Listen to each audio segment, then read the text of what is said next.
Navigating around the game, next to your city, there are 3 spearmen and 3 bowmen.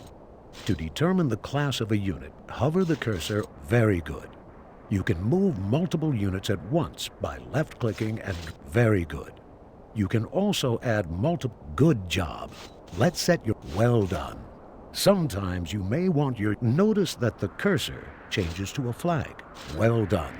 Setting rally points at. There are 4 attitude modes: stand ground mode, aggressive mode, retreat mode, and wait for command mode that your units can be set to, each performing a different function. Well done. Your units are now attacking the enemy. They will continue to attack the enemy until you issue them new orders or the enemy has perished. To attack a specific target, you select your units and right-click the enemy you wish the selected units to attack. Press the Continue button to proceed, deciding if and when you promote units during the game. For now, let's spend a few reputation points and promote our spearmen to higher ranks. First of all, notice that when the spearmen are selected, the interface shows the types of attacks the spearman can perform. Some of them are grayed out, indicating that the spearmen are not of sufficient rank to perform the action. Hovering the cursor over the attack types shows you valuable information about it. Good job. The spearman is now level 3 and can now perform attack type 2, throw spears. Select your other 2 spearmen. Press the Group Promote button on the interface to promote both of these units to level 3.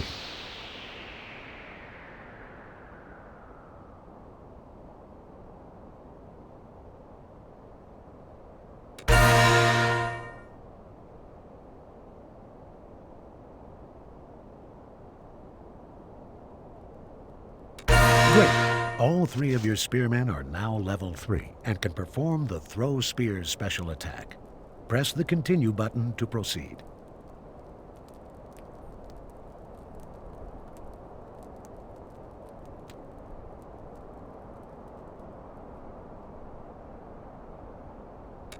Currently at your city, you have a barracks, a farm, and a gold mine attached. Each city you own can have 6 structures attached to them, and each village can have 3. Deciding which buildings to attach to your cities or villages and when becomes a strategic choice that is up to you as commander to decide. During the game, you will need to build more advanced structures in order to hire advanced units and to learn advanced spells and technology. Before we start building more advanced structures, take note of your food situation indicated by the food icon on the top right of the screen. Next to the icon, there is a red arrow. This shows that you are consuming more food per minute than you are producing. Hover the cursor over the food icon to get more detail. Notice the technology upgrades now available to learn for the farm on the right of the screen. Each farm can be upgraded with advanced farming 1 through 5. Each upgrade increases the food production of that farm. Let's upgrade the farm to the first level. Try this now. Left-click Advanced Farming 1, which will increase the food production of the farm by 20%. Very good. While we are waiting for the upgrade to take place, let's produce a few more spearmen and bowmen. The most basic unit of the early Bronze Age is the spearman, and can be produced directly from your city without any additional structures required. These units are cheap, can be produced quickly, and will make up the bulk of your army. Try this now. Select your city and left-click on the Hire Troops button.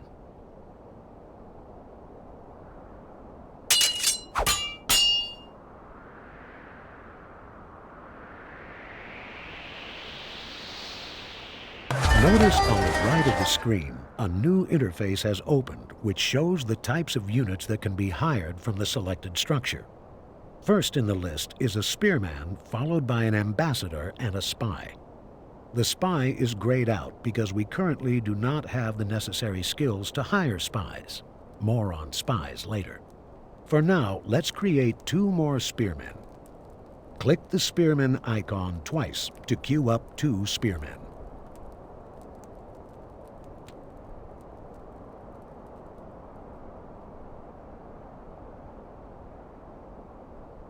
2 spearmen are now in the production queue, indicated above the city while it is selected. Now select the barracks building attached to your city. The barracks can produce bowmen, heroes, and greater heroes. The hero and greater hero buttons are grayed out for now, indicating that you do not have sufficient knowledge and technology to hire them. For now, create 2 more bowmen. Good. Your 2 bowmen are being produced, as indicated by the production queue above the barracks while it is selected. Notice that when you created the spearmen, they garrisoned themselves within the city as they were hired. On the other hand, the bowmen gathered outside the barracks. This is because cities and villages can act as garrisons for you on the garrison. Now that the first upgrade of advanced farming has been learned, our food production has increased by 20%. But this is still not enough to feed our growing army. You can increase the food supply greatly by building more farms. Select your city and click the Build Sites button on the interface. On the right of the screen, you'll see all the structures that can be attached to your city. Some of them are grayed out, which indicates that other structures must be built before the grayed out structures can be built. If you hover your cursor over the tomb, which is grayed out, the help window informs you that to build a tomb, you first need to build a temple. Your cursor now has a farm attached to it. Find an empty space near your city and left-click to place the farm. As you move the cursor, if the farm is green, you may place the farm in that location. If the farm is red, then it is an invalid location, and you will have to find somewhere else to place it. Well done. Your farm is now being constructed. You will need a greater warrior to lead your army into battle. Heroes, greater heroes, and gods make excellent commanders and lift the morale of friendly units that are near them, granting them statistical bonuses. To summon a hero, you will first need to learn the Summon Hero ability. To do this, first select your barracks and click the Research button. The ability is now being learned at the barracks as indicated while the barracks is selected. Once this is complete, select the barracks and hire a hero.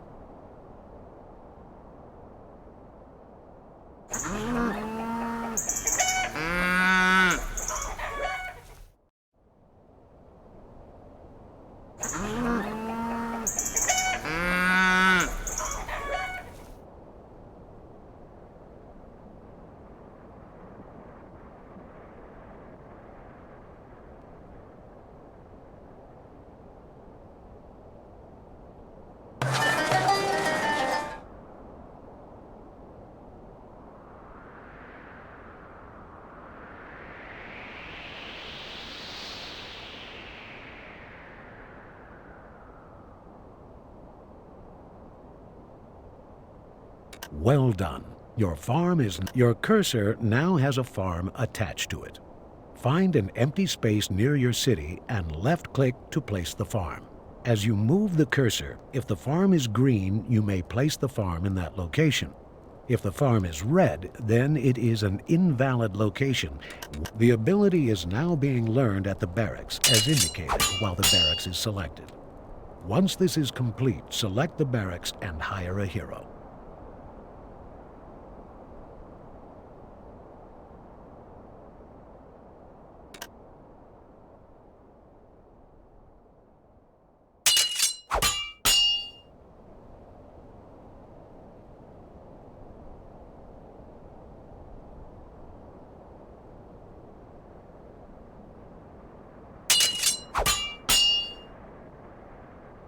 A hero is now being summoned to the barracks. Note that heroes also require reputation to summon. Press the Continue button to proceed.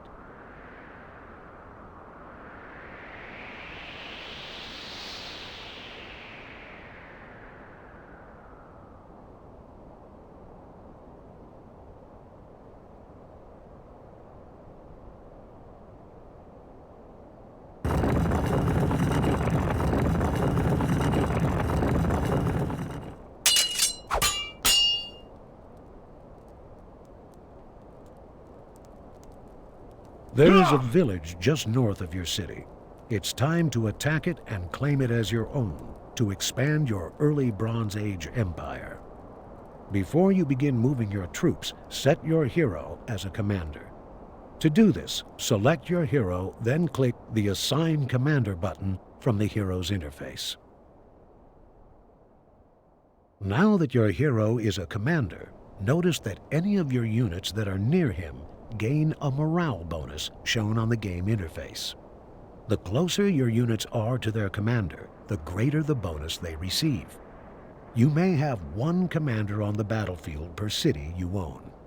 One last thing to do before you... Notice on the hero's ability pane that one of his abilities is Call to Arms, which gives an armor bonus to units that are near your hero.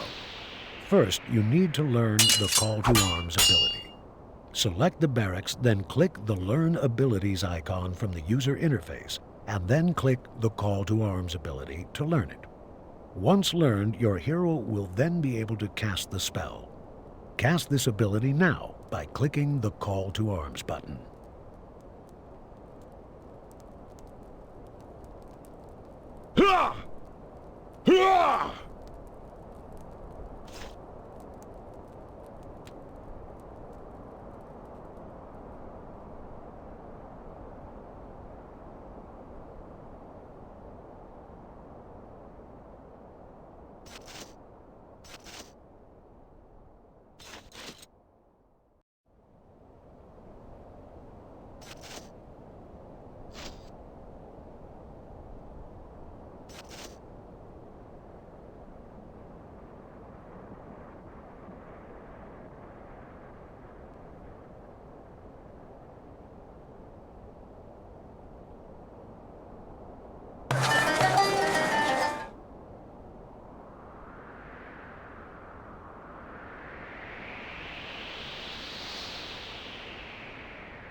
You can see which units are gaining the bonus by the spheres that surround the units that have gained the bonus.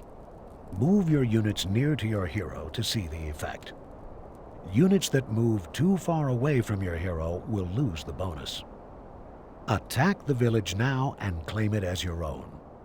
Have your units attack only the village and not the attached farm and gold mine.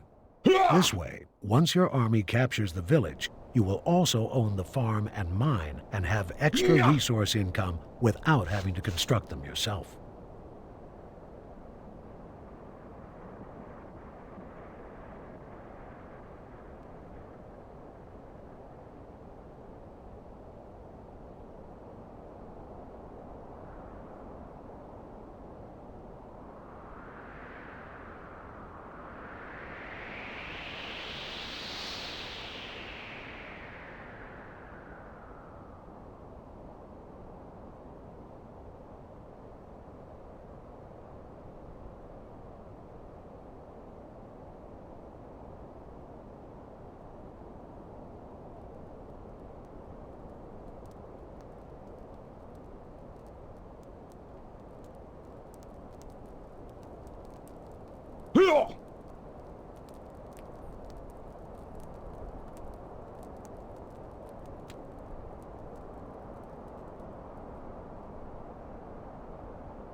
Yeah!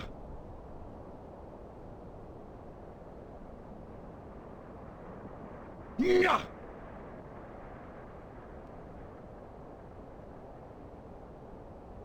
Yeah!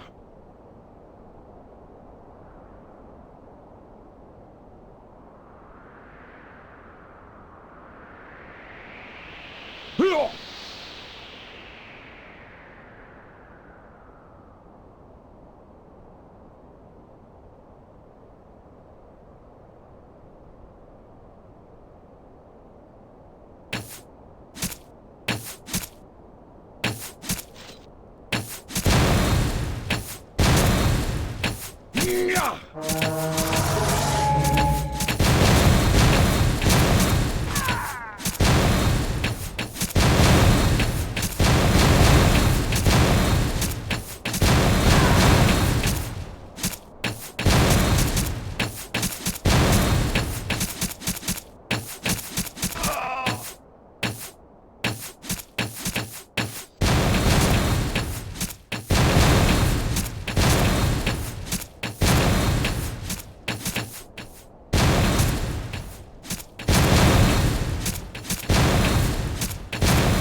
Attack the village now and claim it as your own.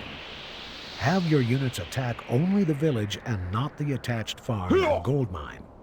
This way, once your army captures the village, you will also own the farm and mine and have extra resource income without having to construct them yourself.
Well done. The village is now under your control.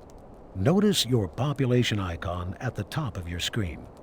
Now that you own the village, your population cap has increased from 20 to 30. Each city you own gives you an additional 20 population, and each village gives you 10. Now that you have a cap of 30, you are able to produce a maximum of 30 units. To produce more than 30 units, you will need more villages or cities. Press to the southeast of the village you just captured is another village. This village is not allied to any side, which is indicated on the mini-map by a gray square. Your own structures and units are shown using the blue color on the mini-map. Enemy units and structures are indicated in red, and as we can now see, neutral sides are shown in gray. You can use diplomatic means to gain control of a neutral city rather than taking it by force. Near your city are 6 ambassadors. Send them to the neutral village. Once inside the village, they can perform diplomatic actions. Diplomats can perform the alliance ability when inside neutral villages or cities, and can perform the rebellion ability when inside enemy villages and cities. Send your 6 ambassadors to the neutral village now, and right-click the village itself while the ambassadors are selected so they will enter the village.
Yeah!